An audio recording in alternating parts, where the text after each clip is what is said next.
Oh, it feels so good to be back. Welcome back to the podcast, man. Kicking it with Saint, man. I should have had this podcast up last night, this morning, yesterday, you name it. You be right in assessing that.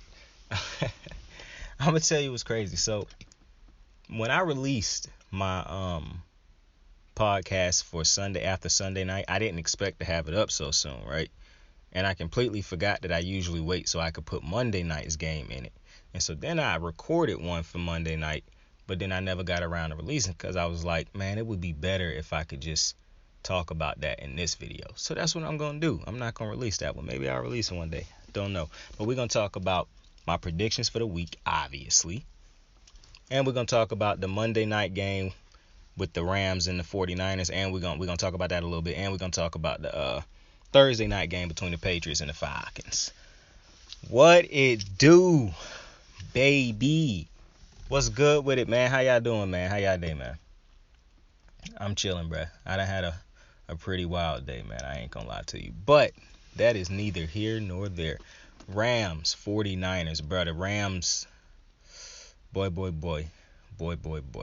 I'm not going to spend a ton of time on this game because I really want to get to that Falcons game, and we got a lot of games to get to.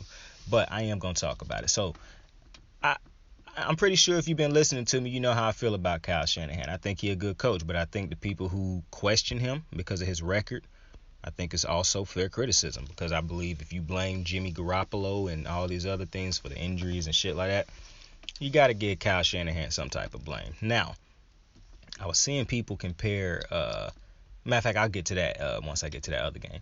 But if Trae Young not ready this year, which I don't think it's a problem that Trae Young isn't ready this year if he's not. I think it's been a little bit overblown. People trying to say, oh, you drafted a quarterback that wasn't ready. Patrick Mahomes did not start his first year. I think he started like one game at the end of the year when the Chiefs had already locked up a playoff spot. And he started one game. And that's how many games Trae Young started. Mind you, he was thrown into the fire because Garoppolo got hurt. So I think that's not even a little bit. I think that's really overblown. Like, listen, if you listen to me, I've been telling you. I like it when a rookie quarterback immediately get thrown into the fire because I think that's how quarterbacks get better. It's multiple examples of that. But it's also examples of quarterbacks being able to sit out the first year or the second year and learn behind a vet. And they pop off. So you can have it either way, really. So I can't really, get mad because or shade Trae Young because people saying, oh, he not ready. That doesn't matter. He's a rookie, bro. But what I do want to say is Kyle Shanahan should get credit for how great of a running game I give him credit for that. But what I want to really give him credit for is that he was able to do this for an entire game.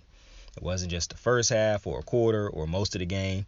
He was able to start and finish the game strong on offense with his play calling. So Jimmy Garoppolo never really had to get off a script. He never had to, for a large portion of this game, he had completed every single one of his passes. And I don't even think he threw, more than 20-something passes in this game. But it's because it's like I say about Goff and Baker. When the script is, when everything is working, when everybody doing what they're supposed to do, Debo Samuel out there balling and everybody else doing their role, then it's easy. All Garoppolo got to do is stick to the script. A lot of the throws he going to be able to make going to be wide open throws. It ain't going to be a tough one because the defense going to want to have to bring a lot of dudes down in the box to stop the run game.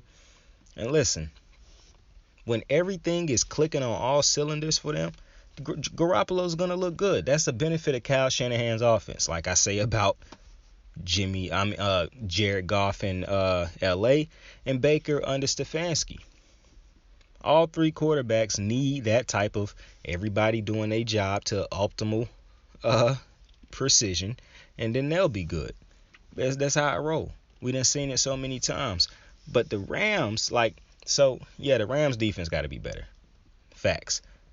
But Matthew Stafford also can't get a ball away 2 times off of just idiotic picks. But this one I want to say because he was doing a lot of high throws. The entire game, really, all of his throws was like overthrows and shit like that. And then it was a lot of drops by his receivers and shit like that. I will give him that. But I want to say something about Matthew Stafford, bro, because if you've been listening to me so far this year, you know I done spoke on Matthew Stafford a couple times. I don't know if you remember it. I don't know if it's fresh into your mind, or maybe you do remember, but I'll refresh for you. Give you a little refresher. I believe Matthew Stafford is one of the only quarterbacks in NFL history who gets absolutely no blame for his team not being good while he was the starting quarterback there. However, on the flip side, he also get a lot of excuses, and people love to talk about how great he is. And I just don't think you can have it both ways. You cannot say everything in Detroit wasn't his fault and then turn around and say, oh, but he's also a great quarterback and all that other shit. That's crazy to me. I think Matthew Stafford is a good quarterback, but Matthew Stafford don't win big games. He never was winning big games in Detroit. If your quarterback is as good as we say, as people said Stafford was, and his draft position would tell you that, and this is another thing. People act like this man didn't have weapons, and he had more than just a Calvin Johnson. The reason you only remember him having Calvin Johnson is because of one of the problems, I think, and his biggest problem throughout his career. He over-abuses a good thing. The only reason you can only remember Calvin Johnson from them teams is because he threw it to Calvin Johnson so much, which killed their offense. I'm not saying throwing it to your best receiver is not something you should want to do, or feeding the best receiver on your team. What I am saying is you can feed that one receiver so much that it kills the entire offense, because that's the only person people guard now, because nobody else can get open. Nobody else is going to be ready when the ball come to him, because you ain't looking for him. You're not drawing up plays for him. Matthew Stafford, I always felt, had that problem. Now, maybe you don't think he had that problem. That's cool. But I do believe that was one of his biggest problems in Detroit. And one of the prime examples is, look at what happened when he was forced to have to spread the ball around. He started getting Golden Tate, Marvin Lewis. Marvin Jones, my bad. He started getting other guys involved. I didn't even know Golden Tate was as good a receiver as he was until he got to Detroit. But Matthew Stafford used to throw it to Calvin Johnson in triple coverage, double coverage. He just throw it up, much like the shit that Matt Ryan does in Atlanta when he had Julio. The difference is Matt Ryan also threw it to all his other stud receivers and shit. A great example I want to use to help you understand what I'm saying. Andy Dalton. Because it wouldn't be fair if I used a great quarterback like Tom Brady or Peyton Manning. So I want to use or Drew Brees. It wouldn't be fair, because y'all already think those quarterbacks is way better than him. So you're going to use that as an excuse. So I'm going to use a quarterback that you don't think is better than Matthew Stafford. Andy Dalton. Andy Dalton and the Cincinnati Bengals had just as good a defense as the Detroit Lions had throughout some of them years. Go look at it. I know you want to believe that Detroit was absolutely garbage on paper every single year. That's just not the case. Go look at those early years with Ndamukong Suh, Nick Fairley, some of those other studs they had over there. They ended up getting a Alohi Nada. I'm even forgetting some of the studs that they had in the secondary and shit like that. It was a lot of stud defenders on that Lions defense a couple times. They fired a head coach that was winning for them, that had a winning record. They didn't even let the man continue to mold the organization under his, and he clearly was doing a great job, and they just got rid of him. That's wild to me, but we'll get to that in a different time. But back to Matthew Stafford. You look at Andy Dalton, right, and how he had A.J. Green, a top receiver while he was in his prime. You had to get him the ball, right? But he also got other dudes on the team the ball. It was a lot of Mohamed Sanu, the tight end Tyler Eifert, before he just became injury prone every year. It was so, and I'm even forgetting a couple weapons that they used to have on that team. Giovanni Bernard used to get catches. And listen, they had a great defense also. But their offense was hard to stop too during Andy Dalton and A.J. Green's heydays together, because he knew, yes, I have to get A.J. Green the ball. And every time they needed a big play, he got A.J. Green the ball. Trust me, I'm a Baltimore Raven fan. I know what A.J. I tell people all the time, the most feared receiver I ever had to face was A.J. Green. Every year that motherfucker tortured the Baltimore Ravens, bro. Just name it, he did it against Baltimore, bro. That's the receiver that I got the most fear in my heart for, bruh, as far as on the field when he matched up against my team. Because Andy Dalton, you can say what you want to say about him, but that man took helped carry that team to the playoffs, multiple years, had great stats multiple years, was a Pro Bowler at one point in time, I believe, was competing with Cam Newton for Rookie of the Year that one year when they was rookies. Andy Dalton did some great things for Cincinnati. You could make an argument that if they never fired Marvin Lewis, that he might have even had a couple more great years there because of how great Marvin, and AJ Green and that offensive play calling and just the offensive weapons were. They got everybody involved, but they always knew to feed AJ Green. It was never him force feeding AJ Green every single game, which killed the offense because nobody else was getting open. Like, why is it? I asked this on Twitter that night. How come Matthew Stafford throw the ball so great? How is it that Matthew Stafford is so inaccurate when he throwing the receivers not named Calvin Johnson or Cooper Kupp? That have to be a valid question at this point. Because if you look at him in Detroit and you look at him now, it's so many times. And don't blame Odell. The man only had 3 targets for 18 yards, bro. Like, come on, don't. They didn't even use him. And that's an argument for another day as to why you don't just have, slants and shit like that for a receiver of Odell's caliber. Like, I don't understand why you just use him as a decoy the entire game. That makes no sense, especially when your quarterback is supposed to be as good as he is. Because when AB came to New England to play with Brady that first game, they balled out. So I don't understand it, but whatever. That's the caliber of quarterback we're dealing with. Because I don't believe Matthew Stafford is an upper echelon quarterback. I think a lot of people have been overrating him and gave him passes for Detroit.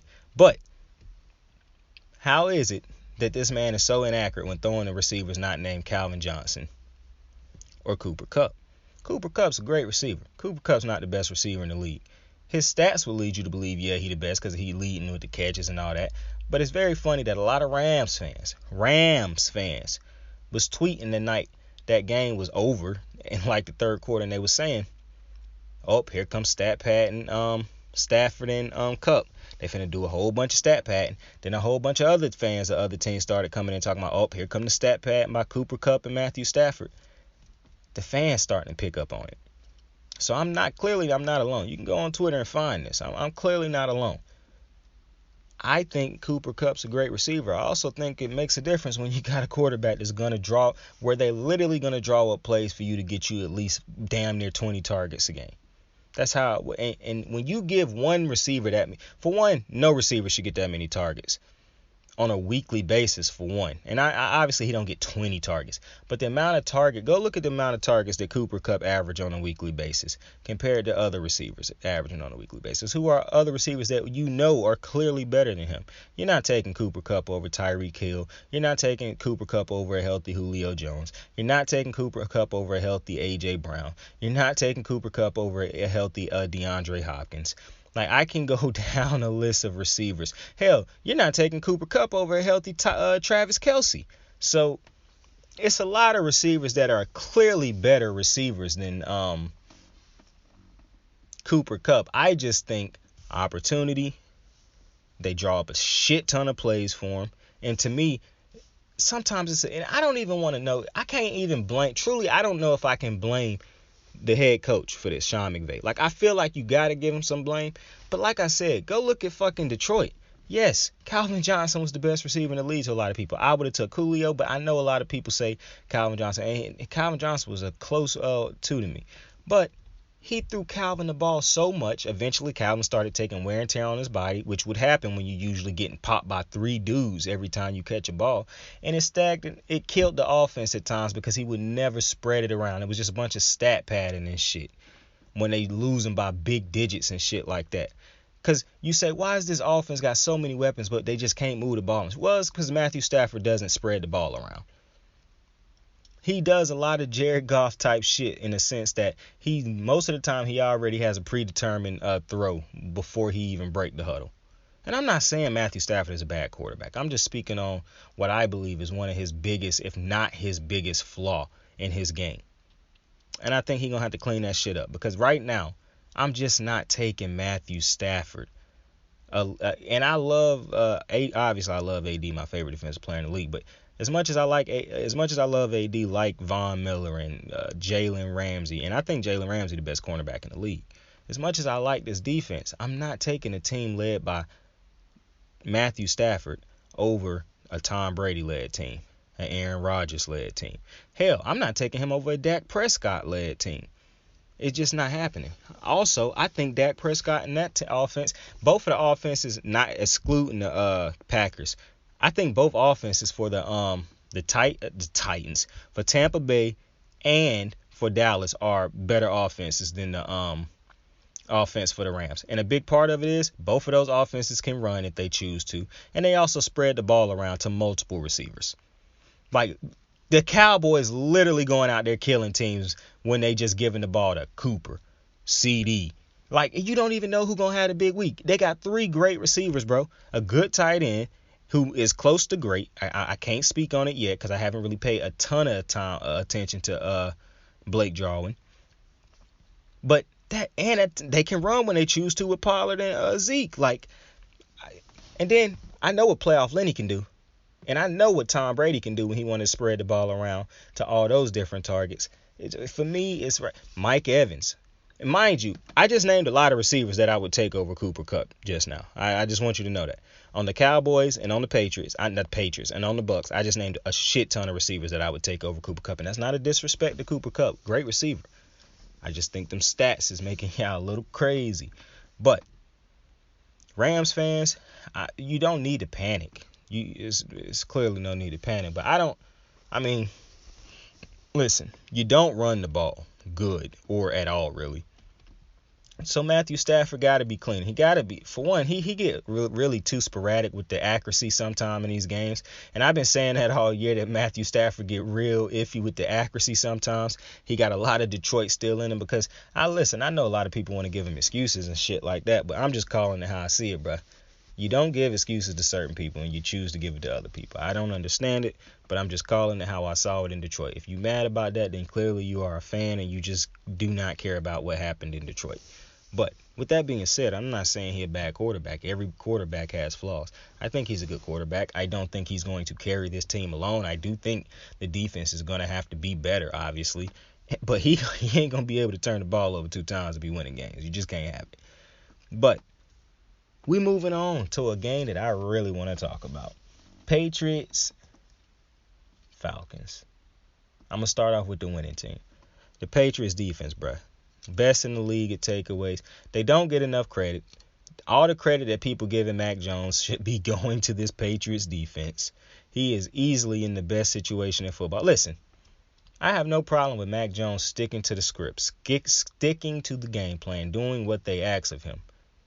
I got no problem with that. But when you got a defense as good as, don't lose as games. That's all they asking as a full rookie right now. But it's also something to be said, can we develop this motherfucker at some point in time to be able to push the ball down the field? Because we're not going to be able to beat all these. Yeah, we playing a lot of bad teams and beating a lot of teams that are struggle scoring. We're not going to be able to play that game once we get to the playoffs against the teams that can score, the teams that can stop Mac Jones in the dink and dunk offense.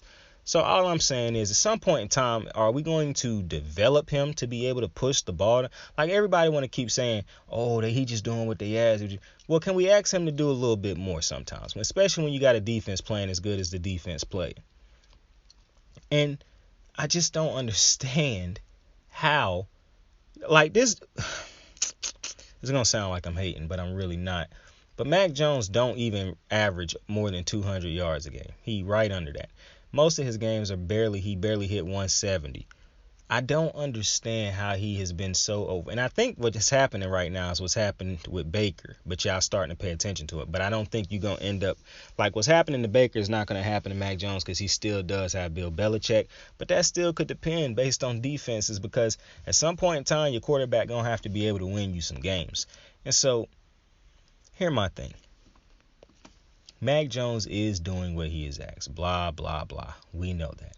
However, you can also say that and say that he is not the reason that this team has the record that they have. You keep forgetting. And I hate it when people say, well, last year with Cam didn't have his defense for one last year. It's a lot of dudes on this defense that was not on this defense last year, whether it be because they weren't on the team or because of They sat out due to COVID. And there's a lot of dudes on this offense that wasn't on this team last year. And the receivers that you say, don't try to tell me Jacoby Myers and the other dude and N'Keal Henry is playing that much better, because for one of them only had 7 catches on the season, I think. And they don't even play, like, for one, I need to watch how I say this, because I'm actually tripping right now, because I said that a little bit. I need to explain it. I think those receivers are decent receivers, right? Those tight ends are good, above average tight ends. Neither of those tight ends were on this team last year. Now, the biggest part of this team is a lot of these dudes Judon wasn't on his defense. Van Noy wasn't on his defense. Dante Haltai was sat out. There's a lot of dudes on the defense that if they played last year, this Patriots team would have been a better team. However, I want to talk about the Mac Jones thing. Because, listen, like I said, it's good that he can do his job, that he's not doing turning the ball over, blah, blah, blah, and all that goofy shit that y'all want to use as, as the bar, a very low bar. Because what you're essentially saying is he's being a game manager, and I'm happy with that. But you'll then turn around and talk shit about some other team who got the same thing going on. I don't really understand it. However, what I'm saying is this. At some point in time, they're going to have to be able to push the ball down the field and shit like that. Because, see, Mac Jones, a lot of people giving him a lot of credit and shit like that. And like I said, I don't really understand it, because he barely, for one, his average completion yards at one point in time this year was 3.5. Now it's at 5, meaning he don't even throw for first downs.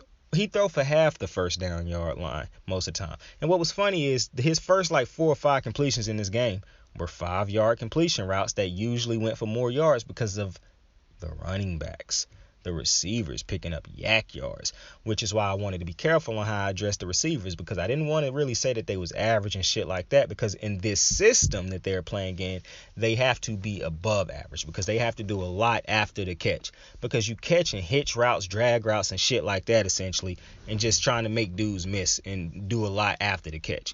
It's not Mac Jones really having to pick apart defenses down the field and shit like that.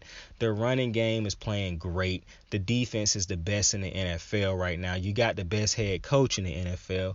Mac Jones got a lot at his disposal that no other rookie quarterback has. And so I understand wanting to be happy for Mac Jones that he is doing his job. He's not sinking the ship. That is a high praise. He's not sinking the ship. But I also think it'd be absolutely stupid to continue to say, oh, he the reason that this team is winning. Oh, Mac Jones is this. Oh, Mac. No, bruh. That defense should be getting a shit ton of credit right now. My boy Matt Judon, dude with the red sleeves, who I still don't understand why Baltimore chose to not re-sign. You got to give them boys their credit, man. J.C. Jackson, like, come on, man. This deep Calvin Noy picks off Bozo at the end of the game to get the pick 6 and shit. Like, this defense is absolutely insane. Now, on the flip side, because I'm not trying to shit on Mac Jones. I just wanted to put in perspective, like, you got to give, it's cool to give Mac Jones credit and to think he has high potential and all this other shit. But come on, man, that defense, the running game, the head coach, like, they playing out of their minds right now, especially the defense. Mac Jones is not the biggest reason why this team is winning. He a reason they not losing. Yes, that's great.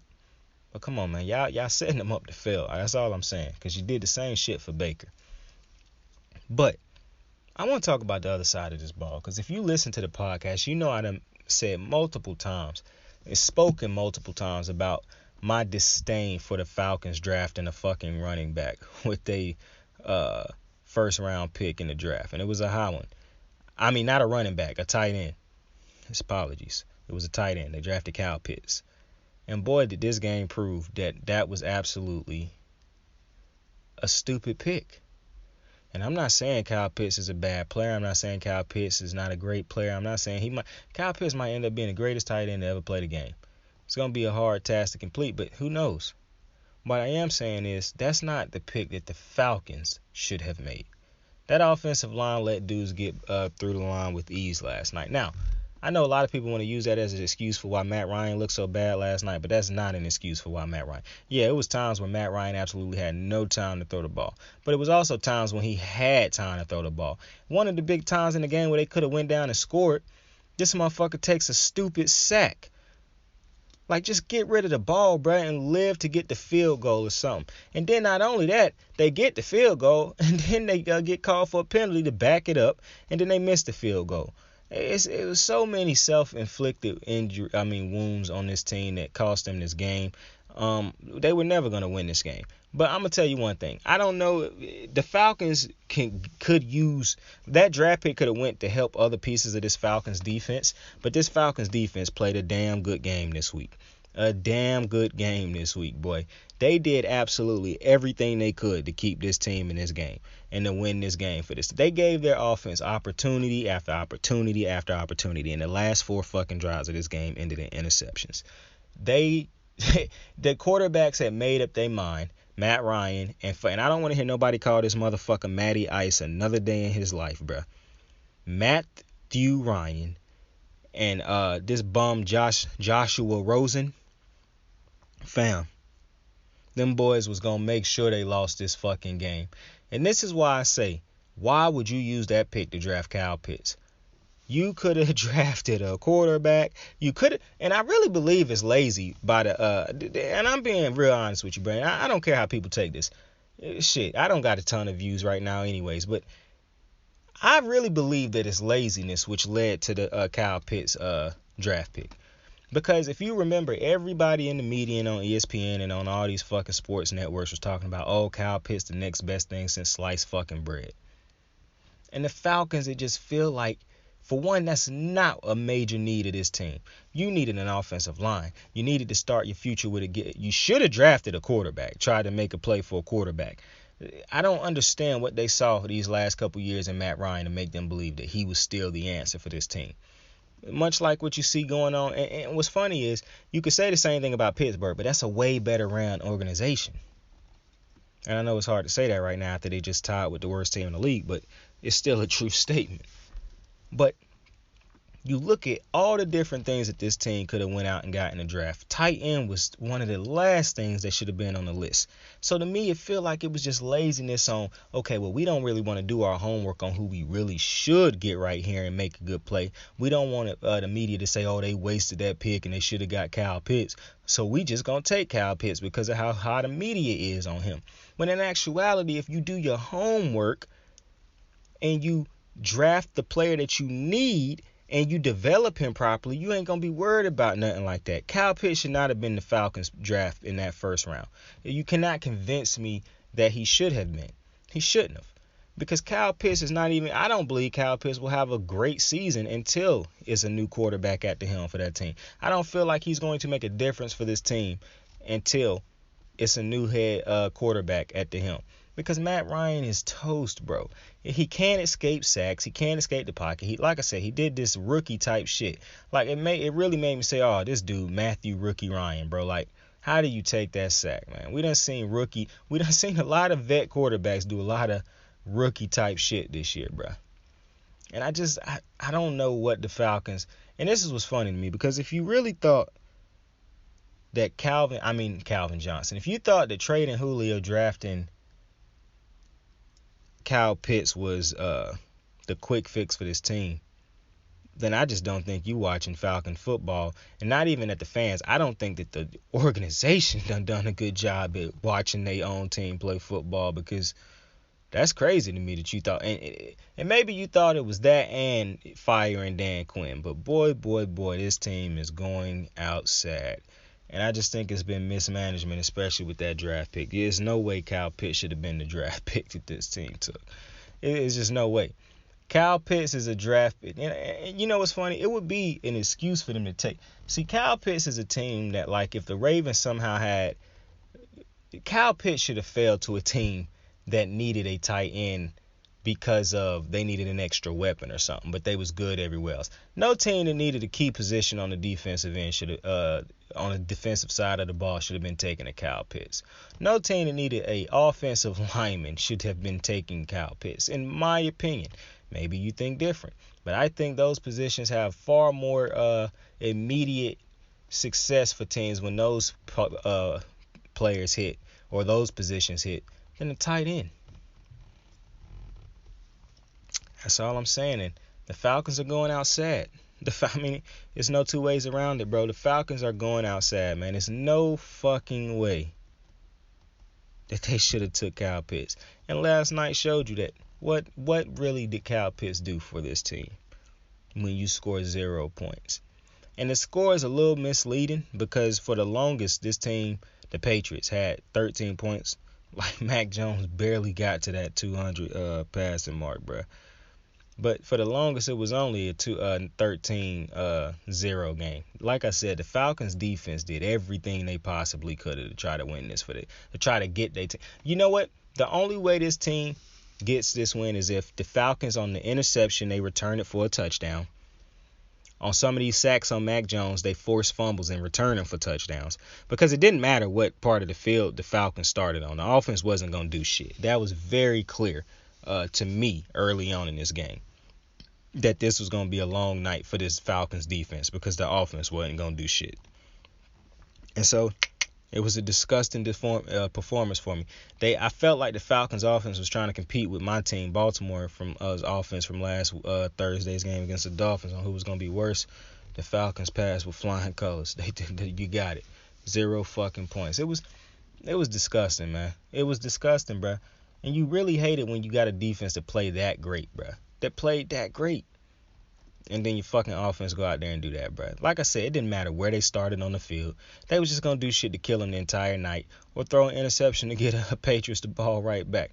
And like I said, if you want to give Mac Jones a shit ton of credit for the defense doing the shit that they doing right now, the leading the league in turnovers and all that shit, hey, cool. But I just think it's a little bit crazy because everybody else on this team is balling out. Now,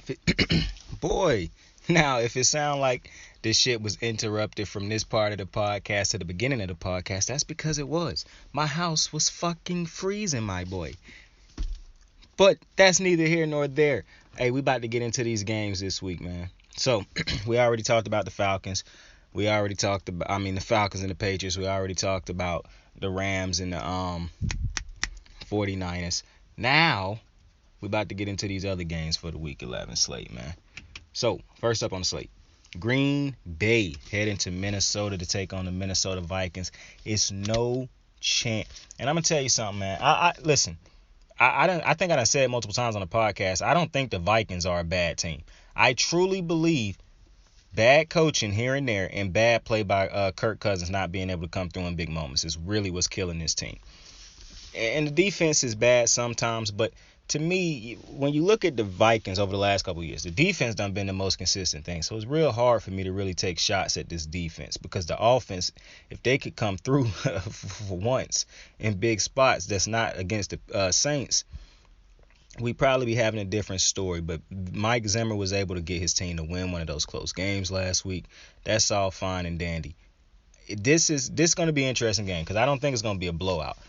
And if it is a blowout, I think it's going to be one of them low-scoring blowouts like 25-0 or 25-3 or some shit like that. I think the Vikings can score, but I think the Vikings are going to struggle scoring against this defense. I like the Packers defense more than I like the Packers offense. I think the Packers defense after 3 great weeks defensively for the Packers defense, I think they're going to build on it and come into this game and have another great week defensively. And I think they're going to really make Kirk Cousins look rough in this one. I really do. Adrian Amos and the plays that this Packers team made, the management made to go get different guys on this defense. Because at one point in time, it felt like the Packers refused to go sign free agents after Julius Peppers and Charles Woodson. It felt like they refused to go get good free agents. And now it feels like they are getting good free agents. And look at the difference. Preston Smith, Zadarius, I know they're not healthy right now. But just look at the difference they make when they play. Look at Adrian Amos, who don't get nearly enough credit. And I'm hearing that your boy could be back soon, or could be back by playoff time. The cornerback, Jair Alexander. But I'm taking the Packers to win this game. Now listen, the Packers could end up struggling in this game. I don't believe Aaron Jones is playing in this game. I do think Dillon is a good running back. I think he's plenty good enough. But I want to see Aaron Rodgers and them boys get this offense going, man. I want to see them be able to go up and down the field, man.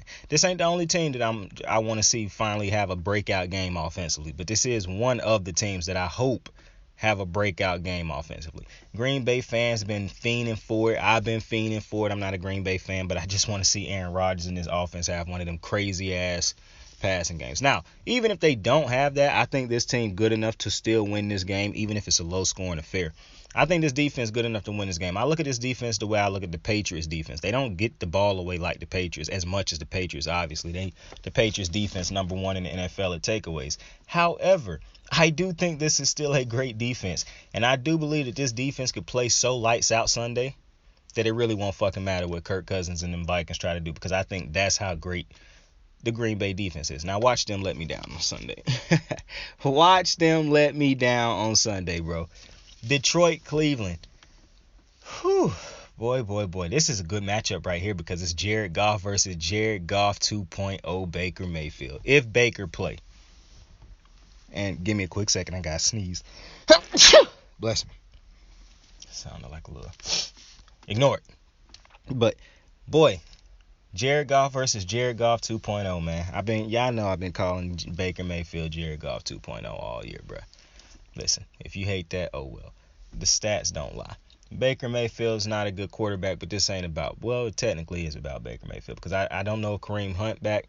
Kareem Hunt. Yeah, that's insane. I don't know. I know Kareem Hunt not playing, but I also don't think Nick Chubb is playing this week either. So, another week where Baker Mayfield going to have to put the team on his back. This is a team that you should be able to beat, especially at home. Cleveland should not lose this game. And Cleveland's defense should be able to step up to the task. But listen, I want to point this out. We done seen multiple times this year, and I'm not talking about the Browns. This is multiple teams. Their defense showed up, and the offense just still didn't do shit. Like, examples, Baltimore on Thursday night. Even though I'm kind of upset because I had, no, don't use that one, bro. Bless me, I had to sneeze again. Nah, don't use that one, bro, because Baltimore's defense just laid a fucking egg on that last drive where they just let dude get wide open on the third down, bro. Bless me, don't use that. The Falcons' defense against the Patriots, use that one, bro. Green Bay's defense against the KC when they had to start Jordan Love, bro. Them examples of defense giving their teams multiple times to win the game. Shit, the defense of the Packers in the playoffs against the Bucks. God almighty. But yeah, Cleveland can't lose this game, bro. They just can't. For one, yeah, the AFC looking real messy right now, but the good quarterbacks, the great quarterbacks, is going to start to get their teams wins. And I guess it's just about to be a sneezing podcast tonight, but if you look at the quarterbacks in the AFC, like the top ones, I think they're going to start getting their teams over the hump. Now, Baker Mayfield and them boys got to win this game for the simple fact. Jesus. For the simple fact that Baltimore lost to the Dolphins, bro. And Pittsburgh tied with the Lions. Bless me. And you beat the Bengals. So, with that, you have to win this game. This has to be the game for Cleveland, that they make up ground in the AFC North and in the AFC period. Like I said, a lot of teams done dropped the ball this year against teams they were supposed to beat. So anytime you're a team in the AFC that's got an opportunity to beat up on a bad team, you have to capitalize on that opportunity. Have to. Because you don't want to get towards the end of the season when there's not a ton of games left, and now all the tough games coming up, and you like, fuck, how we going to find a win throughout all this madness? You know what I'm saying? So Cleveland has to show up. The defense, the offense, Baker, all that. It's no excuse in my opinion. Like, it was no excuse for Baltimore to lose to the Miami. No excuse for the Bills to lose to the Jags. It's no excuse for the Pittsburgh Steelers to tie against the fucking Lions. To me, it's no excuse. Cleveland got to come out and win this game. No two ways around it. No two ways around it. Now, I know I sound like I'm sick, but I'm not, bro. New Orleans and Philadelphia. This is an interesting game because if you remember last year when New Orleans was on their little roll, they come in, they play Philadelphia, they playing Jalen Hurts. I believe this when he got inserted as a back. He was a backup at the time, and he got inserted as a starter that week. And they dropped an egg. They laid an egg, I guess that's what you would say. They should have won that game. Defense was balling up into that point, and they ended up letting the Eagles run all over them. I don't believe they will let that happen this week. What's funny is when I first started recording the podcast earlier this week, I picked the Eagles to win this, but I changed the pick on the podcast, so I don't actually have to change the pick on this one since I didn't upload the other one, and I had some time to think about it. I'm gonna take the Saints to win this one, even though I don't really trust Trevor Siemian. I done said multiple times I think Sean Payton is a good coach. I don't think he's an offensive guru no more, but I do think he's a good head coach, and I think this team will be ready this time. They remember what happened last week. Plus, the Saints need this game, to be completely honest with you, especially since I'm taking the Panthers to win their game when we get to it. But they got to win this game. And like I said, the bottom of the NFC it's open season, bro. So many teams can make that slide, especially now that you got teams losing games like the Rams losing on Monday night. Seattle's out of it. I'll be hearing people talk about Seattle being able to make a run. I don't think Seattle's going to be able to make a run for the simple reason. Russell Wilson, I knew they was losing last week against Green Bay. He struggled against Green Bay. Well, he got to still play the Rams again this year. And he already lost to the Rams once. I think he's going to lose to them again.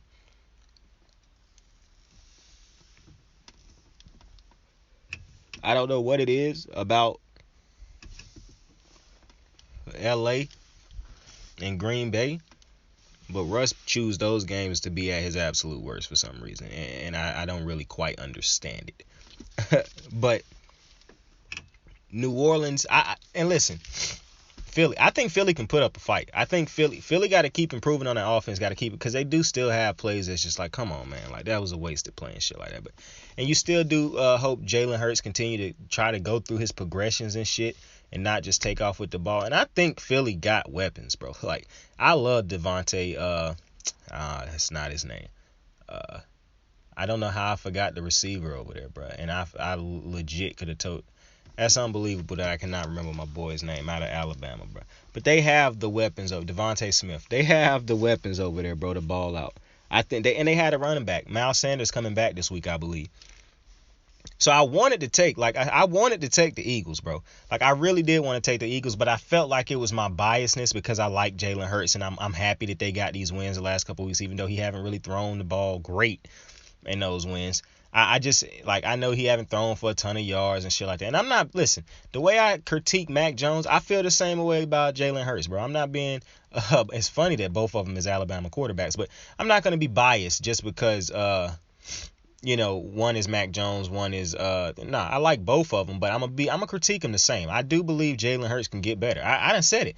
Jalen Hurts too many times after his first option ain't open, he just take off with the ball. Hell, sometimes he don't even take the time to look for his first option. He just immediately think he's the blitz coming and he take off. And sometimes it's good. A lot of times you would wish he would stay in there longer. Listen, I get it. I'm gonna be fair. I'm gonna be fair. So Jalen Hurts still got a lot to improve on also, but I think they're moving in the right direction right now. I do wish the offense would still get a little bit cleaner, but no offense in the league to me is as atrocious and as inconsistent as the offense over there in Jacksonville. So, but I think it's going to be a close game. I really do think it's going to be a close game, but I do think the Saints defense being as good as they are, I think they'll find a way to make some plays towards the end of the game and get their team in field position and win this game ultimately. But I think it's going to be a good game. I think it's going to be a surprise good game, bro. I don't think people are expecting this one to be as good as I think this game could end up being. Philly could even end up pulling this one off because it's in Philadelphia. Like, I really wanted to take Philly, and fuck it. I'm going to take Philly in this game, man. I ended up changing again, bro. I'm taking Philly in this game. I feel real good about this. I don't know why, but I really think Philly could win this game. They got the pieces. They have to be just efficient on offense, efficient on third down shit too. Like, you don't want to keep putting yourself in these long third down shits. Like, if you got to pull the Mac Jones special, the Dink and Dunk special, bro, do it, bro. But I think this team can win. I really like Philly right now, bro. I don't know why. I'm not saying it's a good team. The Saints are a better team, and the Saints should win this game. But something and it's going against all my logic and shit, but I really have a feeling that Philly is about to pull this one out somehow. Hey, I don't know. I'm feeling Philly. Indy, Buffalo. This is going to be a good game.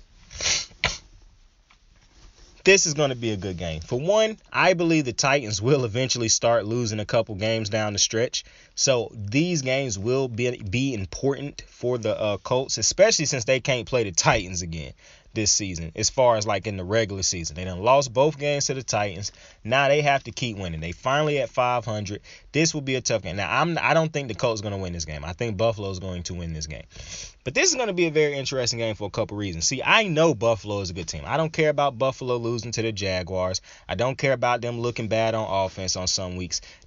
When they played against good teams like the Chiefs and whatnot, they came through and they did what they were supposed to do. I like Buffalo. I think Buffalo is going to win this game. This thing, though,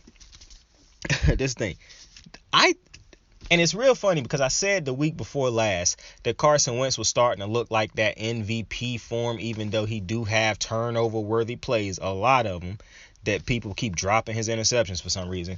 Last week, he didn't really look, all that great. I think he going to bounce back this week. Now, here's the thing. Carson Wentz could end up laying an absolute dud this game. That's why I'm taking Buffalo. Not just because of that, though, because I do just think Buffalo's the better team.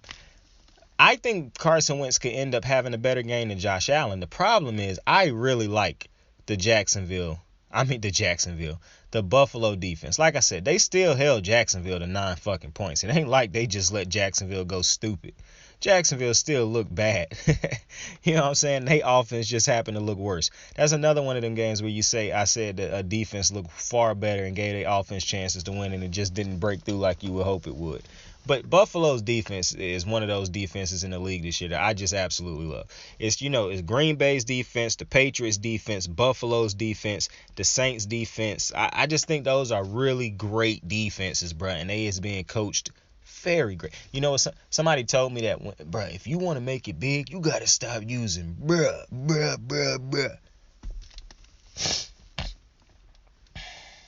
If I make it to the top and I can't be myself, then I didn't make it to the top at all. So, I think Carson Wentz could end up having a good game.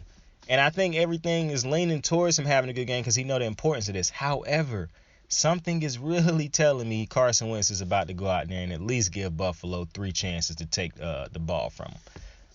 For some reason, I'm having a hard. While I know Carson Wentz has looked better this year, while I know that's a great offense, I like not a great offense, but I like Michael Pittman. He done started balling this year. I like Jonathan Taylor, Naheem Hines. I like all that.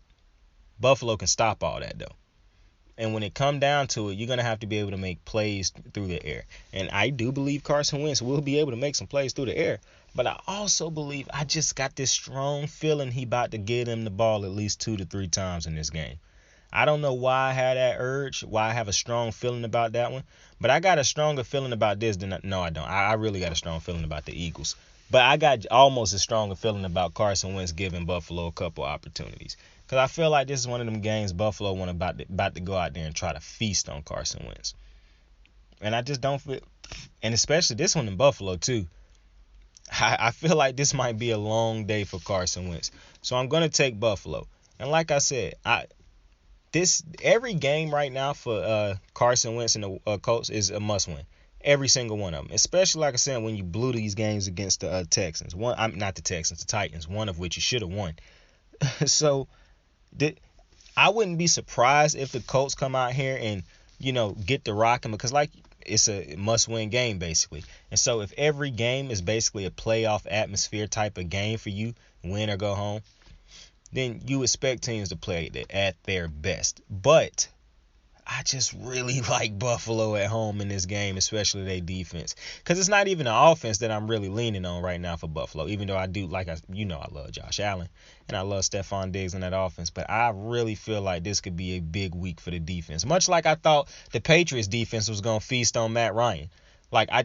At no point in time in that game did I ever think, Matt Ryan and them boys are going to score. And going into that game, I thought to myself, man, this could be a long night for Matt Ryan. And it was. And I really think it's going to be a long night or a long afternoon, whatever time of the day they playing is, for Carson Wentz. But Washington, Carolina.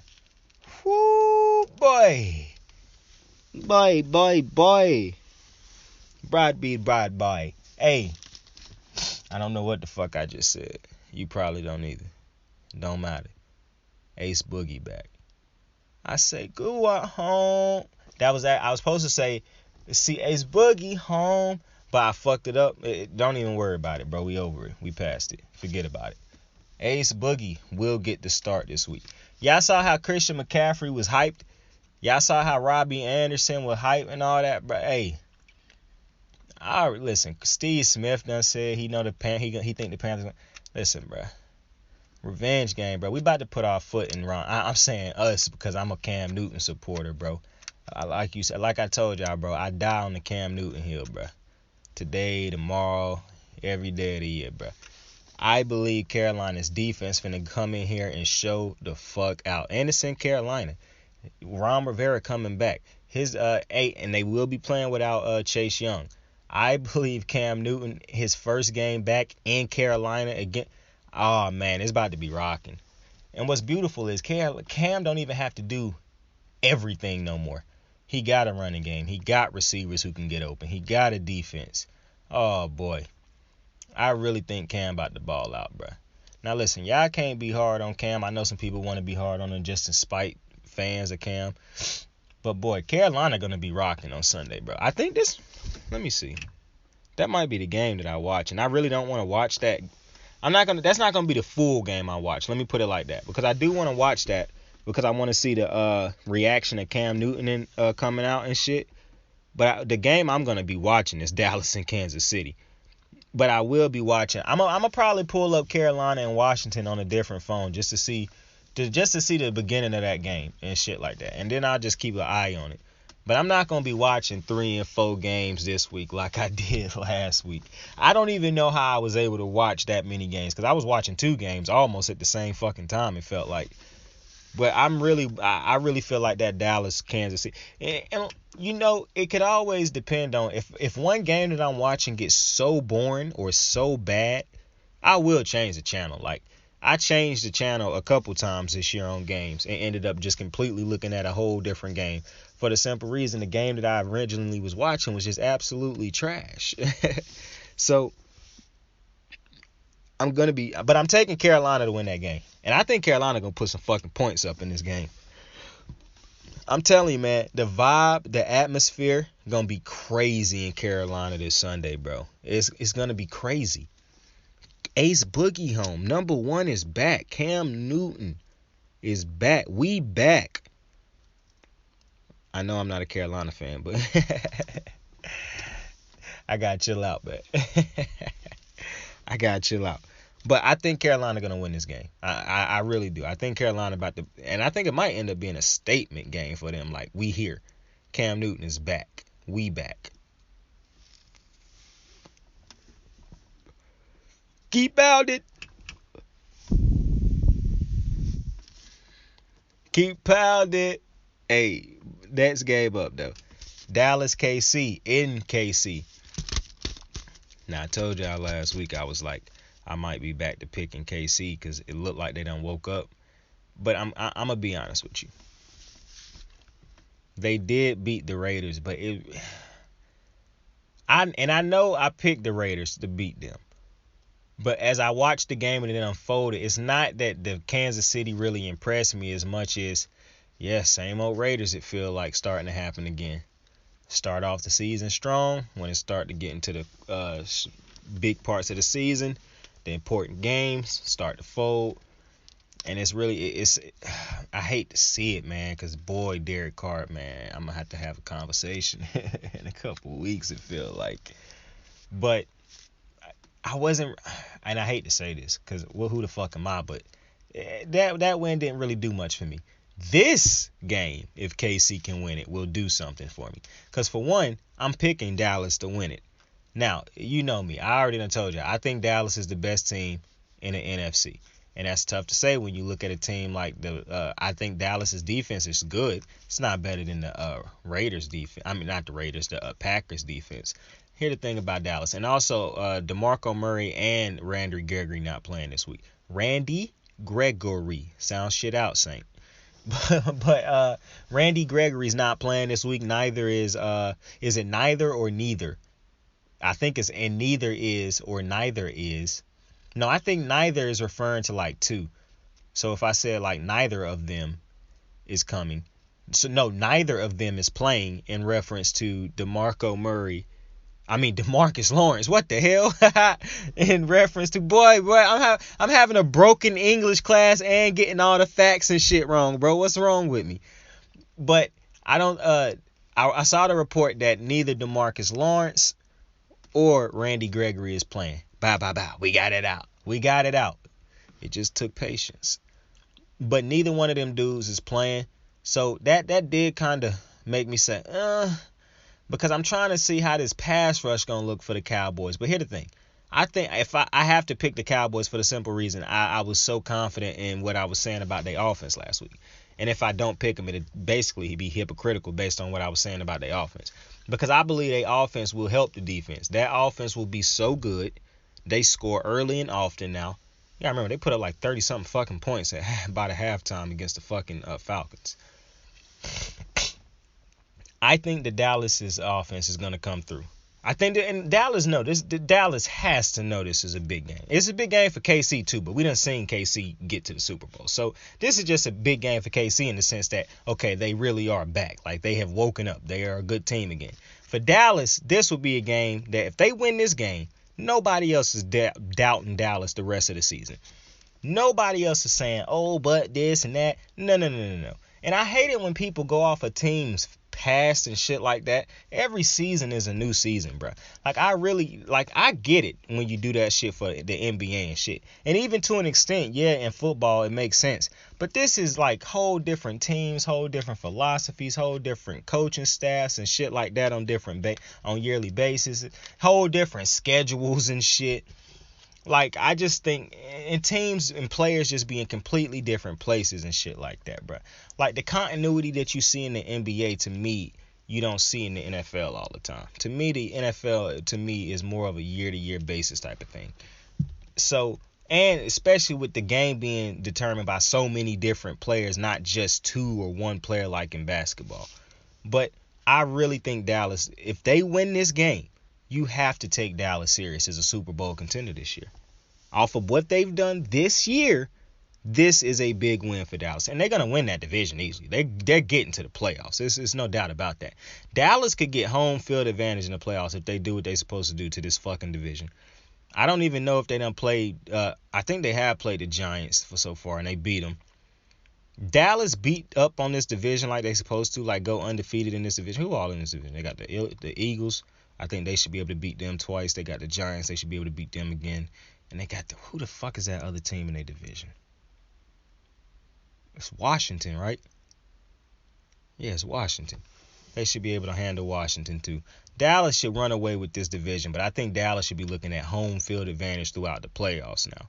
Like if Dallas can capitalize on that weak ass division, so the weak games in that schedule, and games like this, like I think this is just a statement win. Now listen, Dallas don't need this win because of what I just said. They got an atrocious division.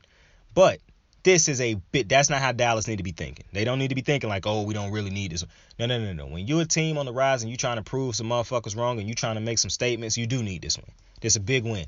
Fuck what the media say. This is a big win. This ain't just another game on the schedule. This is a team that been to the Super Bowl the last 2 years, won one of them, was close to winning another one, was close to getting to another one, to be completely honest with you. Not close to winning another. They got their asses spanked last Super Bowl.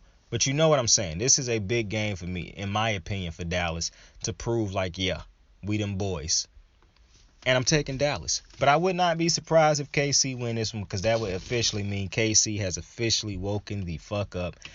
And the NFL better be prepared. But I feel like Dallas going to get this one, bro. I trust that offense. I think that offense is going to make up for what the defense don't have this week. Now, a game that I don't know why you would watch. San Francisco taking on the Jacksonville Jaguars. Why anybody would be watching this game that's not a fan of these two teams? No clue. I would even struggle to wonder why. To be completely honest with you, I'm not finna deal in that type of. I'm not even gonna think about that. I don't even want to think about what if I had to be. Hey, listen. You know how I feel. I'm taking the 49ers to win this game for one. And it would be funny if Jacksonville can find a way to pick up another one of these improbable wins on the season. But you guys know how I feel about this organization right now, man. Trevor Lawrence is in probably the worst spot right now than any player in football right now, bro. Especially out of all the rookies. Like this is just, oh my goodness, man. You know, we can feel however we want to feel about Matt Nagy. He does have fucking NFL experience. He's been good in the NFL. We can feel how you want to feel about LaFleur. I mean, not LaFleur. Trey Lance's coach. Kyle Shanahan. The man's been to a Super Bowl. His offense is proven to be good. He's been to 2 Super Bowls when he was offensive coordinator for the Falcons. And you know what Bill Belichick represents. So, yeah, I don't even think it's a question that he's in the worst situation out of all the rookies.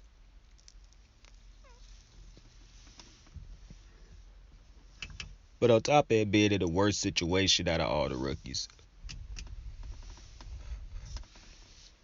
this kid ain't got shit to work with on offense at this point. And it's not even the weapons and the guys on the team's fault, bruh. I just think if you look at Jacksonville, man, the offensive play calling is just so fucking stupid, man. Like, and I really hate to get on here and, you know, go at, because I know this is a team that's trying to rebuild and whatnot. I just really think they, much like the Falcons drafting a tight end that early in the first round with a pick, I just think this was stupid hiring Urban Meyer. I just think it was stupid, especially when you're drafting a rookie fucking quarterback.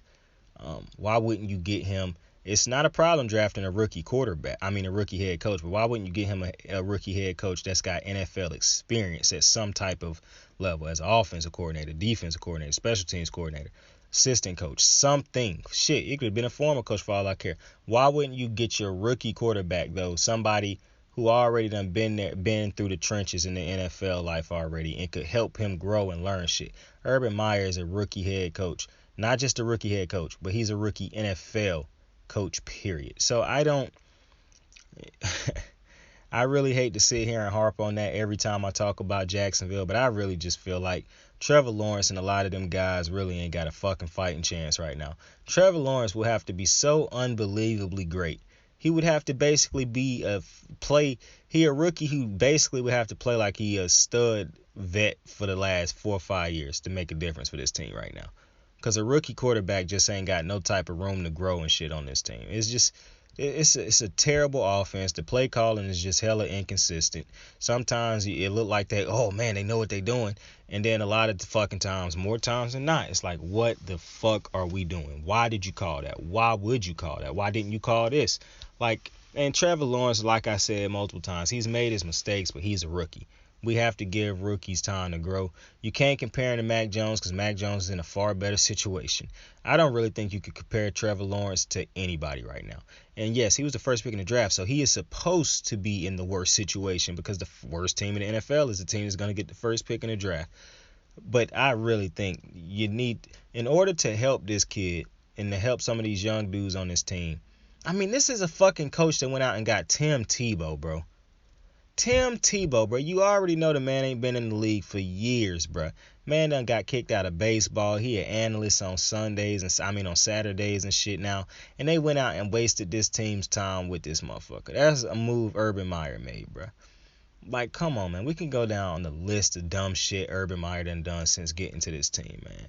It's no reason that this should have been a hire that was made. And then how quick the hire was made. Like, everybody knew this was the hire being made damn near as soon as the season it ended. I believe the rumors had already came out that he was hiring Urban Meyer. So I just think stupid owners do stupid shit and make dumbass decisions. That's why you see some of these organizations in the spot they in.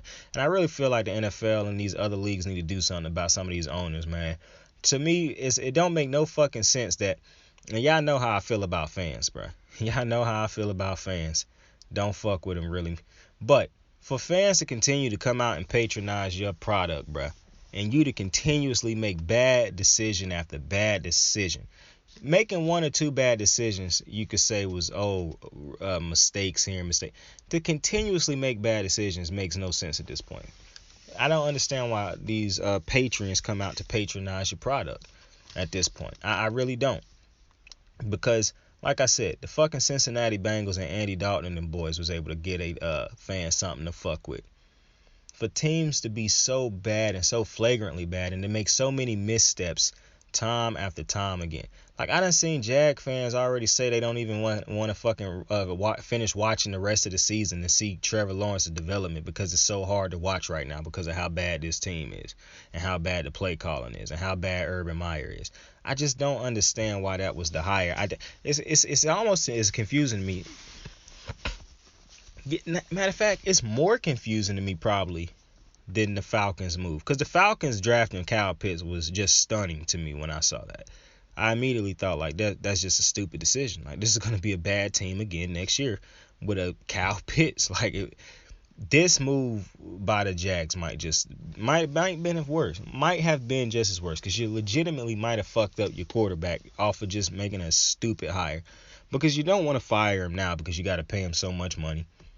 But you should be firing him. You should have been firing him after the fucking incident at the club or whatever after the game. Like, prayers up for Trevor Lawrence, man. He making a lot of money, and that's the only good thing about that situation right now. But we're going to move on, man. We shouldn't even spend that much time talking about San Fran and Jacksonville. But I'm definitely taking San Fran to win that game. Baltimore, Chicago. My squad. Now, obviously, I'm taking Baltimore to win this game, but I'm glad that we playing Chicago because you know how I feel about Justin Fields, young stud Justin Fields. It's going to take the Chicago Bears a lot of places, and Chicago can win this game. They are at home. Baltimore's pass defense is atrocious. It's been atrocious week after week. Wink Martindale cannot seem to put together a great game plan for 4 quarters. It don't seem like he adjusts at all. I would be we don't put pressure on the quarterback. We don't take the ball away from the other team. We one of the worst teams in the league at taking the ball away. We took the ball away a lot last year. And listen, Baltimore dealing with a lot of injuries. I get that. Every team dealing with injuries at this point in time. You should have been able to, and Baltimore been dealing with these same injuries all year. That's the thing. And yeah, they do got guys going down here and there. And Deshaun Elliott out for the season. I get that. Still got to be able to adjust and shit like that. I don't understand. And I done said this multiple times. I tweet it all the time.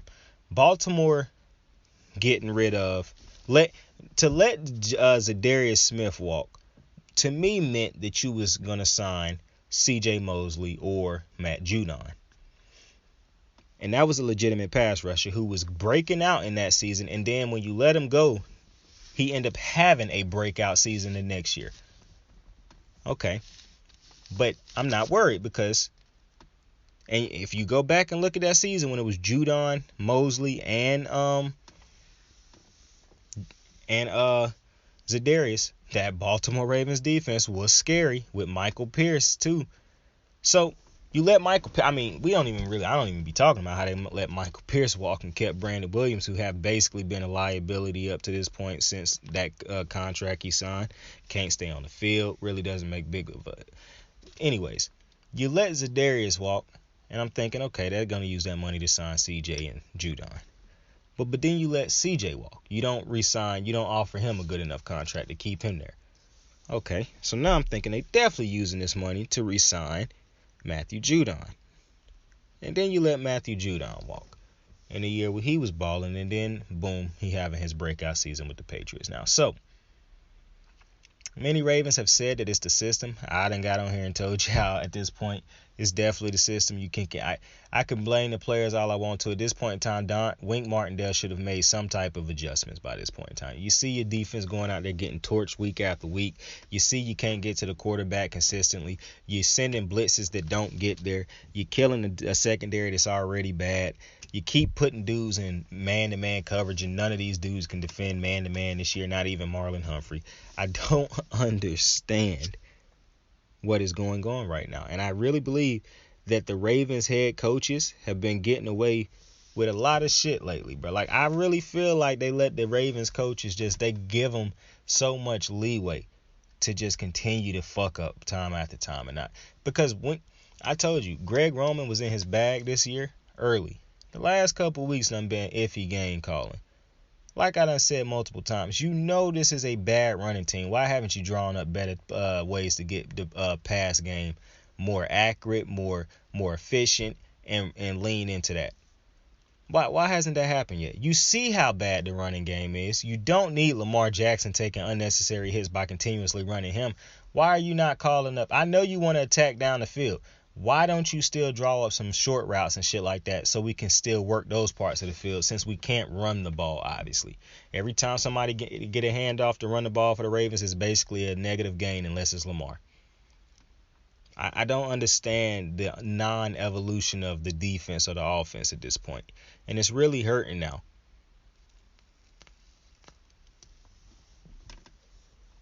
Struggling to win games that you should win. Now you're losing games you should win. And now the tough part of the season coming up. The hard part of the season starting to come up. Divisional games starting to come up.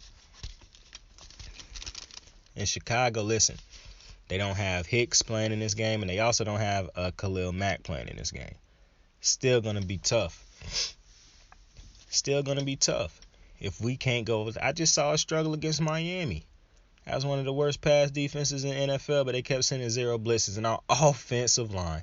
I would not be surprised. Listen, Baltimore already should know in the offseason they should be looking for game-changing linebackers. I really believe they need to try to go make a play for Bobby Wagner. I really believe Baltimore need to go try to – and like I done said this multiple times, man. Teams that want to win find ways to win. I keep seeing people talk about this fucking Judon and the money and shit like that. Bro, no team that's done won championships by being cheap. The Bucks just won a championship by going all in. The Rams got to a Super Bowl by going all in. Every team, the Broncos with Peyton Manning, that was a loaded roster with a lot of dudes making a lot of money. Teams that want to win spend the money to win, bro. I'm not trying to keep hearing, but Baltimore ain't got it. If Baltimore want to really put a team around Lamar to win, they will do that, bro. They need to go out there and try to make a trade for Bobby Wagner. Bobby Wagner's time in Seattle has run its course. That is not a Super Bowl contending team for the next couple years with the teams in that division. Bobby Wagner could make a big difference right now for the Baltimore Ravens. Baltimore should have went out and tried to get Von Miller. I don't care what you think Von Miller got in the tank. He is a better pass rusher than anybody on Baltimore's team right now. Baltimore needs a pass rusher. It is pass rushers that they could trade for in the offseason or go and sign in the offseason that they probably won't go sign or trade for. That is a problem because you keep relying on these rookies. And then you sign a guy like Justin Houston, who, listen, I'm not trying to disrespect Justin Houston, but nobody was trying to sign Justin Houston. That's why you signed him so late. He don't put consistent pressure on the quarterback. I love Calais Campbell. He is not a consistent getting to the quarterback anymore. Nobody on this line. Brandon Williams doesn't get to the quarterback. Like, this is a bet. Derek Wolf's not playing, but when he did, he wasn't getting to the quarterback. Like, this is... Odafe Oweh is the only legit pass rusher, and he's a rookie, so he's not going to be like the Von Millers. We need to go out and get a legit pass rusher, a legit linebacker who can cover. We need to get another cornerback, a safety at this point, because bruh haven't shown that he can stay healthy for a full season. I'm not talking about Juice. I'm talking about Deshaun Elliott. I just really think Baltimore's defense you got to go address that. But you also need to address this fucking offensive line. Listen, at this point in time, you got to figure something out with Ronnie Staley in that contract, because it don't make sense to have paid him that much money at this point, and he haven't played 2 full seasons yet since he got that contract. And listen, I get it. At the time, it made sense to give him that contract, but now, he can't stay on the field, bruh. He can't stay on the field. That money could have went elsewhere. You got to pay Marquise. You got to pay Lamar. You already done paid Andrews. Hopefully you end up having to pay Rashad Bateman. J.K., hopefully he come back strong next year and you end up paying him. You already done paid Gus. I have faith in the offense. I'm not worried about the offense. I'm worried about that offensive line. Andrew Villanueva to me still is toast. He still lets dudes just run through unguarded. Still guys on this offense this offense got to make a play in the offseason. Whether that be going and signing a solid vet who done been good. And I'm not talking about one of these washed up vets who good sometimes. I'm talking about getting a legitimate vet.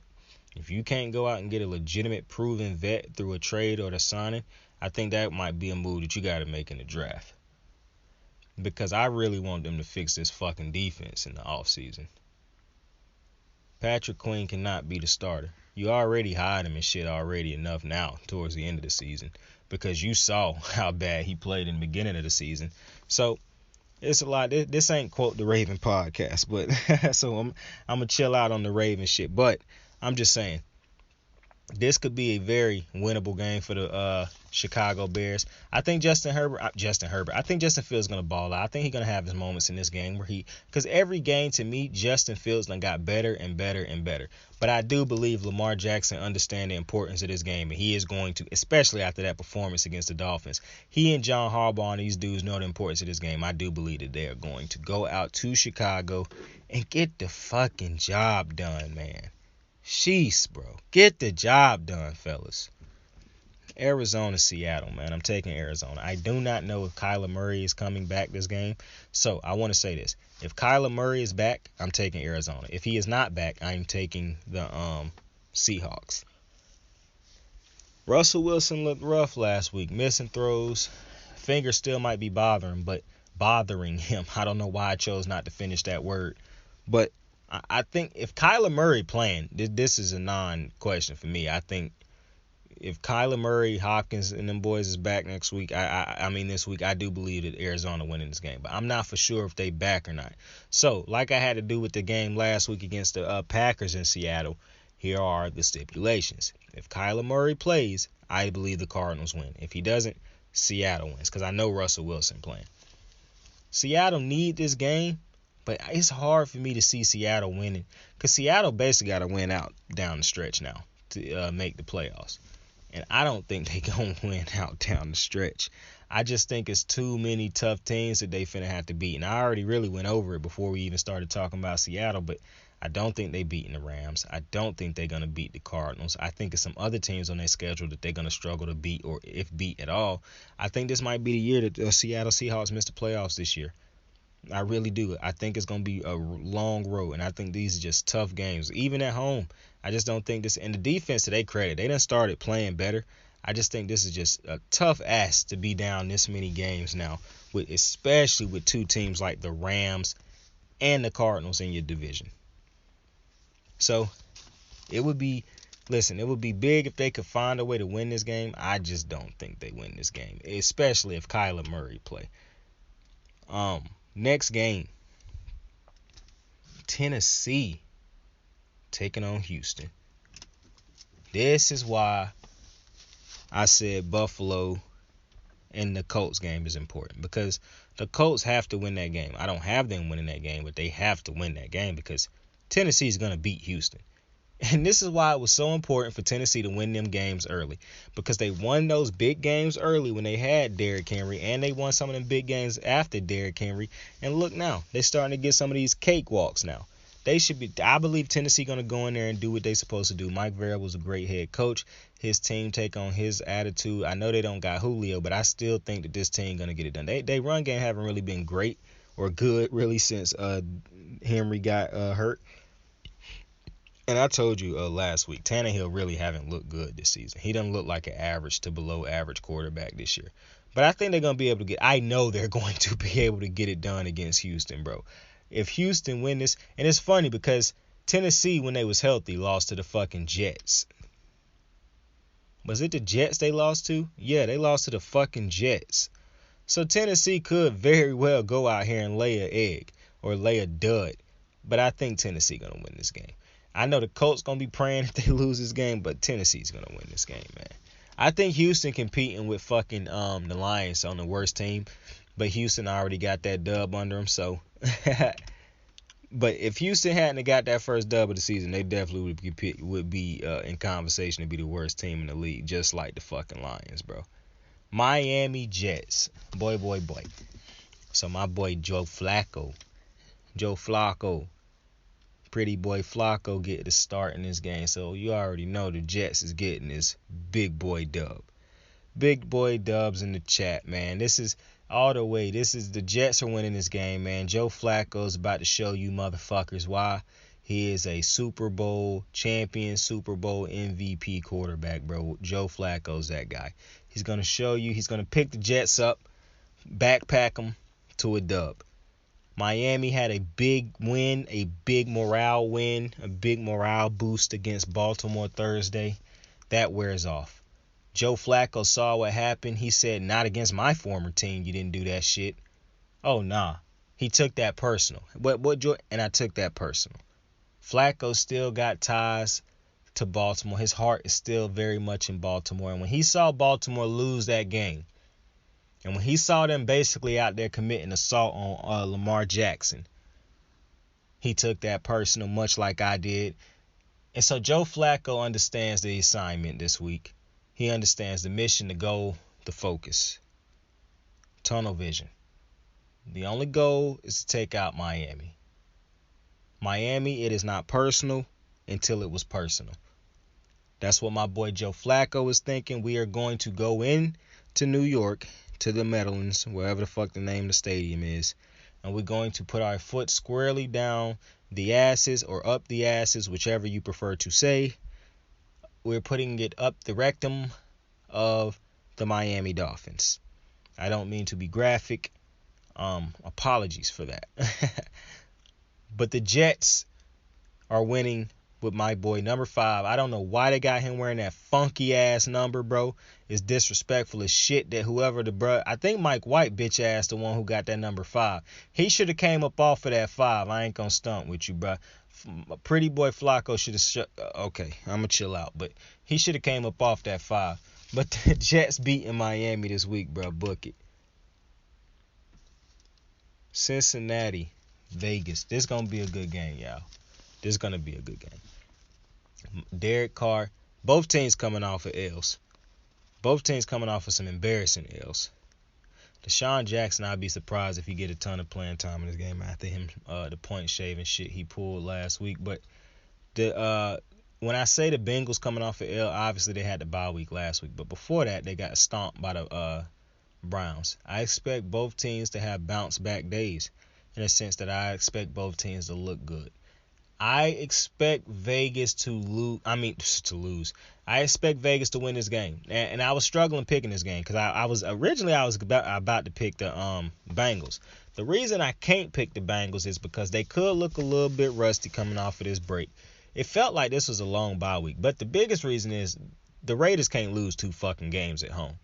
They know they can't blow another fucking game. The division done got close now. You're no longer in first. I think they done fell to like fucking third. The Vegas I have to believe that Vegas defense is going to wake the fuck up. The offense is going to wake the fuck up. And they're going to go out there and get it done. Now, I'm very interested to see both of these teams. If both of these teams can make us, I don't know.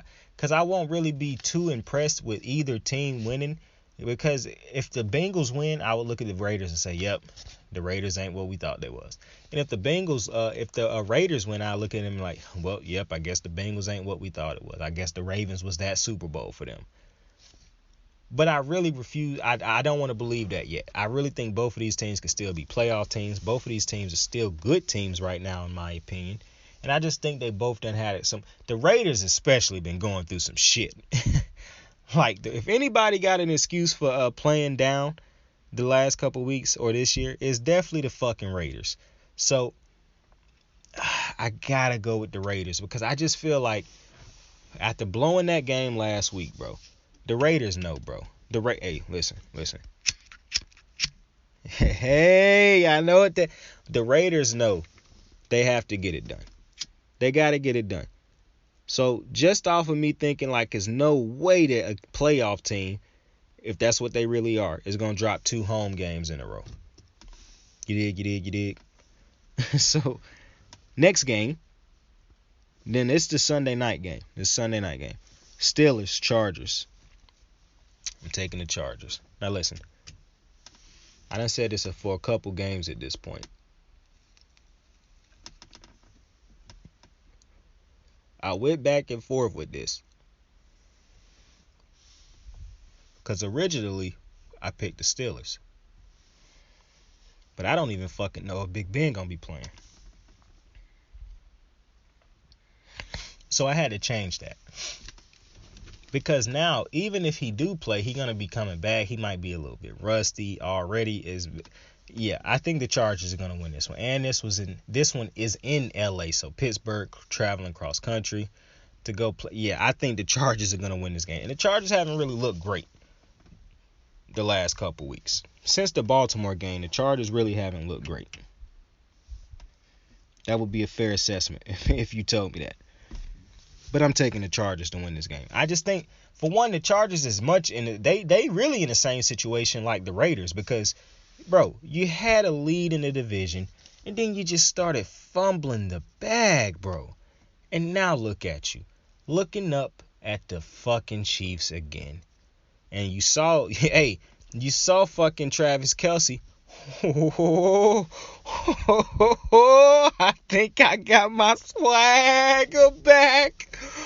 Hey, y'all let that man jig on y'all like that, man. You better wake up, fellas. Them wins against the Chiefs starting to not look important at all. Because when it look like you playing them again, it look like they ready. Now that defense ain't fumbling, stumbling, and bumbling like they were early. The Chargers defense look like the worst defense in the fucking division. So, hey, and the Chargers run defense is bad too. So that's why I also was about to pick the Steelers, because I was like, Najee Harris could go off.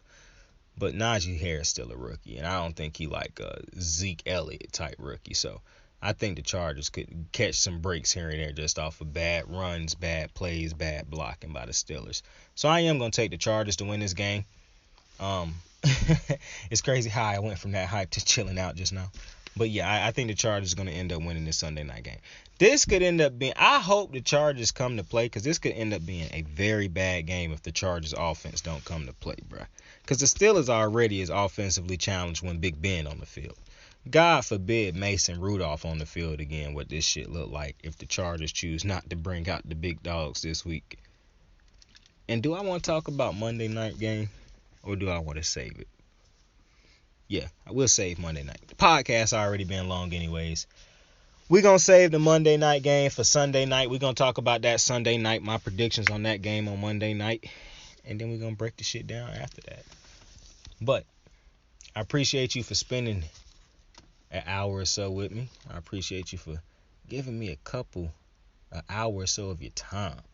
You could have been anywhere else in the world, but you decided to chill here with me, and I appreciate you for that. We're going to blow up one day, baby. We're going to get signed. We're going to get some endorsements or some sponsors, whatever they call it.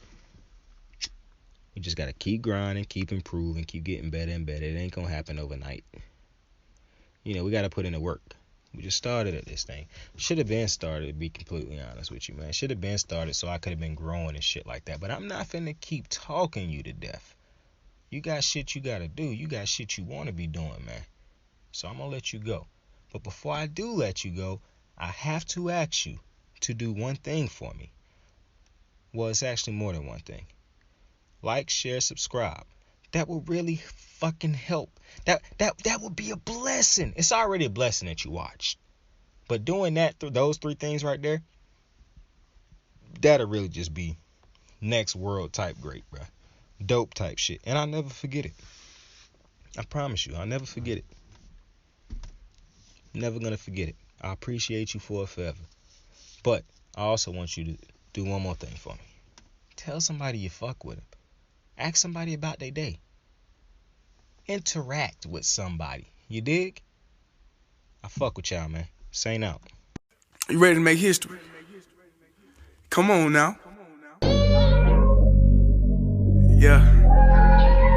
You know, there's these two words. And when I say them, people get goosebumps because they know. They know what happens next. So without further ado, free smoke. Look, scared cause I'm drowning in silence with bad thoughts. These days